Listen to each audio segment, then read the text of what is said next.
Itu diantara menjadi doa sunnah yang kita bisa bacakan. Diantaranya setelah tawaf, sholat 2 rakaat bisa baca doa itu, atau saat ke masjid. Karena gambaran Baitullah itu kan nanti pancarannya menjadi masjid sebagai kiblat. Itu boleh baca di ayat 127 sampai 128. Jelas? Halo?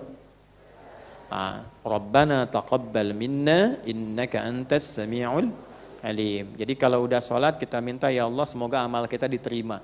Coba buka Al-Quran surah ke-2 Al-Baqarah ayat 129. Satu, beri catatan dulu. Lalu diberikan tambahan plus ya, ayat 151. Nanti kita akan ngajinya Quran bil Quran. Sudah? Nah, di sini tidak ada. Cuman saya perdalam nanti dengan tafsir yang lain, saya berikan penjelasan sebagai pendalaman.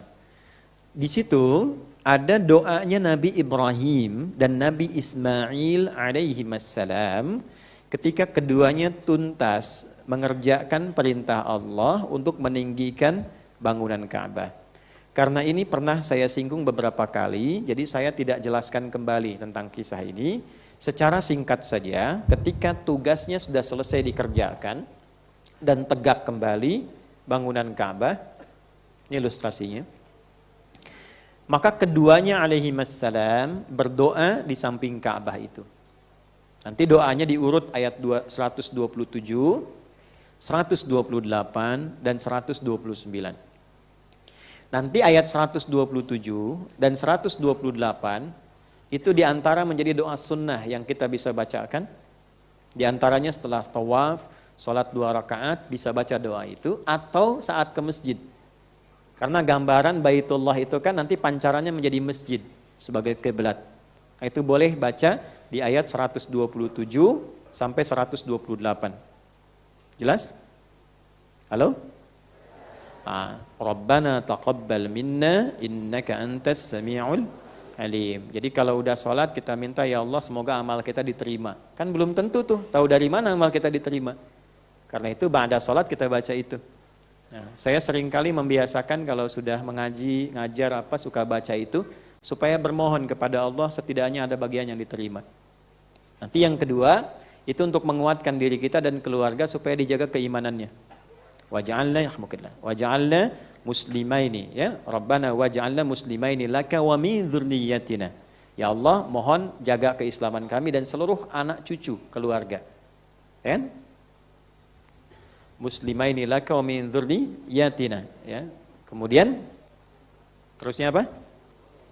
Ummatan muslimatan lak wa arina manasikana wa tub alaina innaka antat tawwabur rahim. Jadi di situ satu, menjaga diri dan keluarga.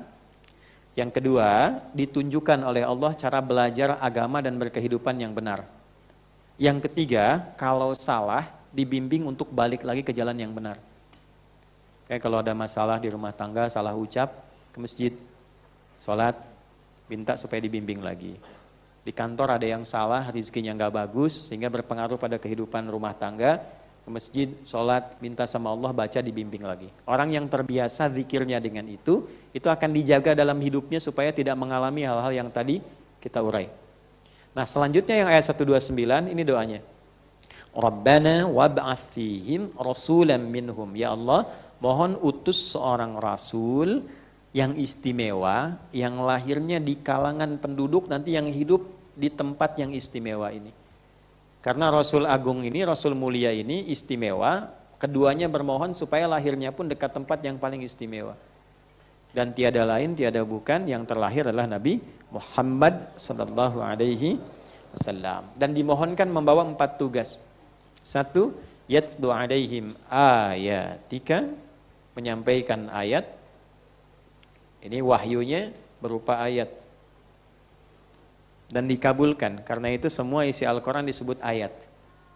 Al-Fatihah 7 ayat, Al-Baqarah 286 ayat, dan seterusnya. Jelas?